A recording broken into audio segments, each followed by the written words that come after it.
کہ اس کے پیسے ویسے دے کے انہوں نے وہ بیل خرید لیا اور اس کے بعد اس بیل کو اب ایک زو میں رکھا جائے گا. اس بیل کی جان بچ گئی ہے.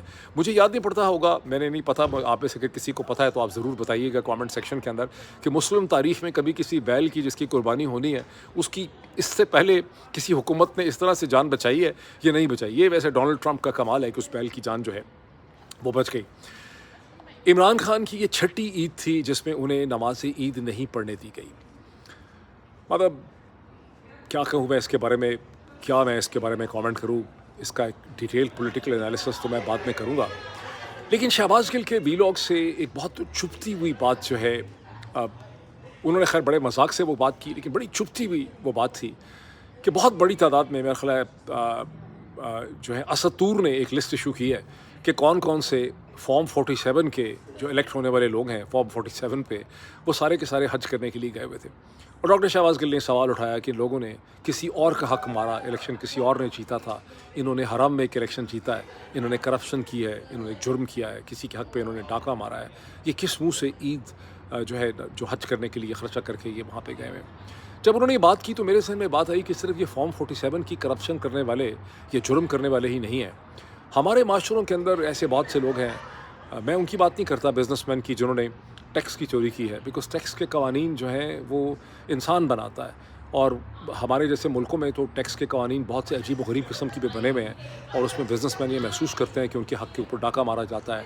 ٹیکس کی مشینری جو ہے ان پہ ظلم کرتی ہے, وہ اپنی جیبیں بھرتی ہے, استحصال کرتی ہے. تو میں اس ٹیکس کی بات نہیں کر رہا, لیکن ایسے ایسے آؤٹ رائٹ کرمنلس ہوتے ہیں ہمارے معاشروں کے اندر جنہوں نے قتل, اغوا, ریپ, پتہ نہیں کیا کچھ کیا ہے. انہوں نے اسے کہتے ہیں مختلف لینڈ گریبنگ سکیمز بنائی ہیں, ریئل اسٹیٹ کے انہوں نے فراڈ کیے ہیں, لوگوں کی جائیدادیں, ان کی زندگیوں کا اثاثہ, ان کی جمع پونجی انہوں نے چھین لی ہے, لوگوں پہ ظلم کیا ہے.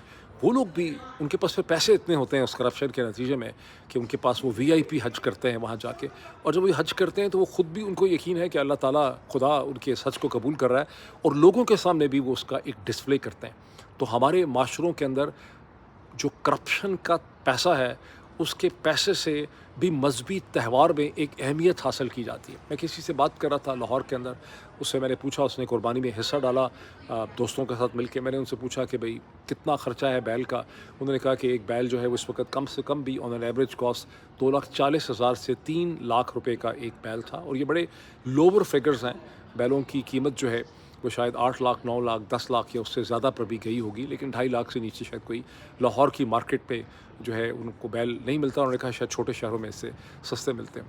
اور آپ نے یقینی طور پہ دیکھا ہوگا سوشل میڈیا میں کہ بہت مخیر حضرات جو ہیں انہوں نے 10-10 لاکھ کے بیل جو ہیں ان کی بھی انہوں نے قربانی دی ہے. اس میں سے کتنے لوگ ہیں جن کے پاس حرام کا دھن ہے, حرام کا پیسہ ہے, اور کس طرح سے یہ قربانی جو ہے وہ قبول ہوتی ہے. لیکن معاشرے کے اندر منافقت کس قسم کی ہے کہ اسے ایک بہت بڑی اچیومنٹ سمجھا جاتا ہے, یا اس سے ان کی عزت میں بہت زیادہ اضافہ ہوتا ہے. کیا وجہ ہے کہ ہمارے معاشرے جو ہیں ان میں اتنی منافقت تو یہاں پر بھی بہت زیادہ ہے. ابھی ہم جب ایران عراق کی جنگ کی, ایران امریکہ کی جنگ کی بات کرتے ہیں, اسرائیل کی پالیٹکس کو دیکھتے ہیں, تو ہمیں بہت زیادہ منافقت ہر طرف بکھری نظر آتی ہے.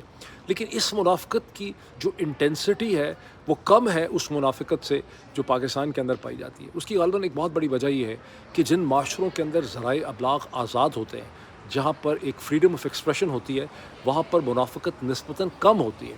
بیکاز آپ کی جو جھوٹی منافقانہ پوزیشنز ہوتی ہیں, آپ کا جو جھوٹ ہوتا ہے بڑے لوگوں کا, طاقتور لوگوں کا, بہت زیادہ اور لوگوں کے پاس اتنی آزادی ہوتی ہے کہ وہ مسلسل اس جھوٹ کو ایکسپوز کر رہے ہوتے ہیں. کہ جیسا کہ آپ نے دیکھا کہ ایران کی جنگ میں امریکہ کے صدر اور ان کی اسٹیبلشمنٹ کا جھوٹ جو ہے اسے مسلسل ایکسپوز کیا جا رہا ہے. اب moving to this war of Trump and Iran, ویسے تو آپ سب سن چکے ہوں گے, آپ میں سے کوئی بھی ایسا نہیں ہے جو نہ جانتا ہو کہ گزشتہ 5-6 دن میں 2 دفعہ امریکہ کے جو ہے حملے کیے ہیں ایران کے اوپر. پہلے آبادان کے شہر میں صدرن ایران میں, اور گزشتہ 24-36 گھنٹوں میں ایک بار پھر حملہ کیا گیا.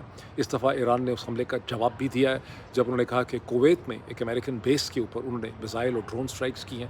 امریکنز کہتے ہیں کہ وہ سارے کے سارے ناکام بنا لیے گئے ہیں, ایرانی سمجھتے ہیں کہ انہوں نے ٹارگیٹس کو ہٹ کیا. لیکن امپورٹنٹ چیز یہ نہیں ہے کہ ٹارگیٹ کو ہٹ کیا یا نہیں کیا, اس دفعہ ایرانیوں نے اس کا جواب دینے کی جو ہے انہوں نے کوشش کی ہے, اور یہاں پر ایک آپ کو ٹینشن نظر آتی ہے. مگر باوجود اس ٹینشن کے جو لیٹسٹ اس میں چیز ہے جو گزشتہ چند گھنٹوں میں جس کا یہاں چرچا ہو رہا ہے وہ یہ ہے, وہ نیو یارک ٹائمز کی ایک بہت لمبی چوڑی سٹوری ہے. انفیکٹ 2-3 سٹوریز انہوں نے گزشتہ چند گھنٹوں میں اپڈیٹ کی ہیں.